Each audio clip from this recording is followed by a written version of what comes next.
អូខេសួស្តីបងប្អូនទាំងអស់គ្នាហ្នឹងហើយអ្នកទាំងអស់គ្នាប្រហែលជាបានឃើញចំណងជើង title នៃវីដេអូរបស់ខ្ញុំហើយឬក៏បានឃើញនៅ thumbnail បាំងនៃវីដេអូរបស់ខ្ញុំហើយណាប៉ុន្តែអ្នកទាំងអស់គ្នាមុននឹងចូលទៅកាន់វីដេអូរបស់យើងថ្ងៃនេះគឺជាថ្ងៃ8មីនាបាទគឺជាថ្ងៃបាទនៅសិទ្ធិនារីដូចនេះខ្ញុំក៏សូមជូនពរទៅកាន់អ្នកទាំងអស់គ្នាផងដែរ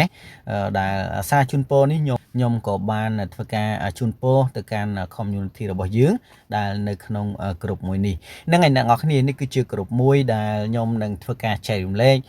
ទៅកាន់អ្នកទាំងអស់គ្នាពាក់ព័ន្ធទៅលើផ្នែកនៃការរកលុយប៉ុន្តែភាគច្រើនអ្នកទាំងអស់គ្នាការបង្ហាញរបស់ខ្ញុំកំឡុងពេលនេះគឺវាខុសពី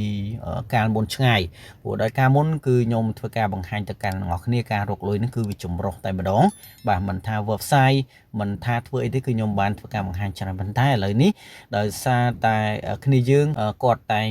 តែធ្វើការ comment មកកាន់ខ្ញុំបាទគឺគាត់ឆាតមកកាន់ខ្ញុំបាទគឺគាត់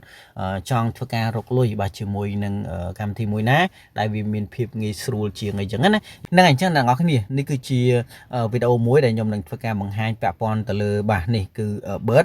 Bird Airdrop ពេលនេះគឺយើងអាចធ្វើការ check បាទទៅលើ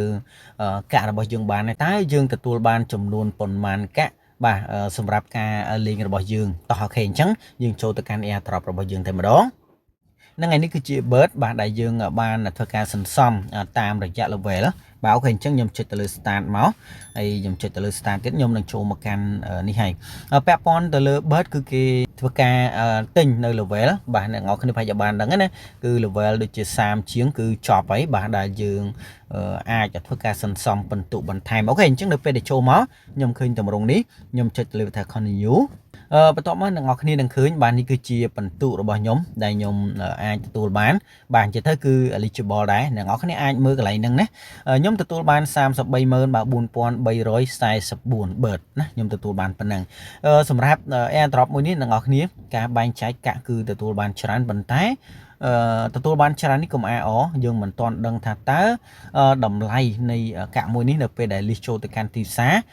ក្នុងតម្លៃប៉ុន្មានគឺយើងមិនទាន់ដឹងនៅឡើយណាបាទអញ្ចឹងហើយអ្នកនរគ្នាមានតែធ្វើការរងចាំទេ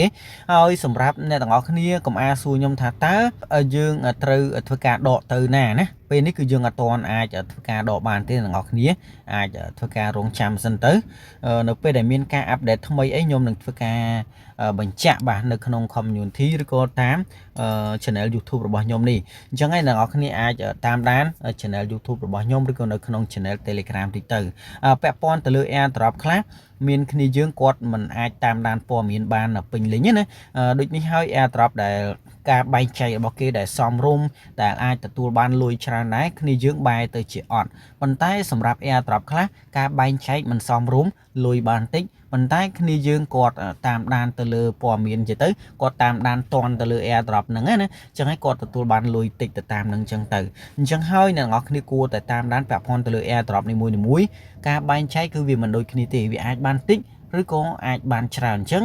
យើងមើលមិនឃើញ Airdrop ខ្លះនៅពេលដែលបែងចែកមកគឺយើងទទួលបានលុយរាប់រយឬក៏រាប់ពាន់ក៏ថាបានដែរដូចជា Airdrop មុនអញ្ចឹងគឺមាន Airdrop ចំនួនប្រមាណដែរហើយដែលគ្នាយើងអាចទទួលបានលុយច្រើនខ្ញុំសូមឧទាហរណ៍មួយដែលមានដូចជា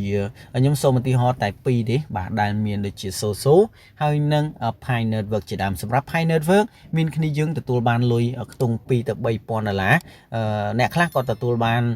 5-600ដុល្លារចឹងទៅបាទហើយសម្រាប់គ្នាយើងខ្លះគាត់អាចទទួលបាននៅ Airdrop ដូចជា Soso អញ្ចឹងក៏ខ្ទង់ជាង1000ដុល្លារឬក៏100-200ដុល្លារអញ្ចឹងផងដែរនឹងអញ្ចឹងអ្នកនរគ្នាសម្រាប់វីដេអូនេះខ្ញុំអត់មានអីច្រើនទេខ្ញុំសូមបញ្ចប់ត្រឹមតែប៉ុណ្ណេះបើយើងជួបគ្នានៅក្នុងវីដេអូក្រោយបន្តទៀតបាទ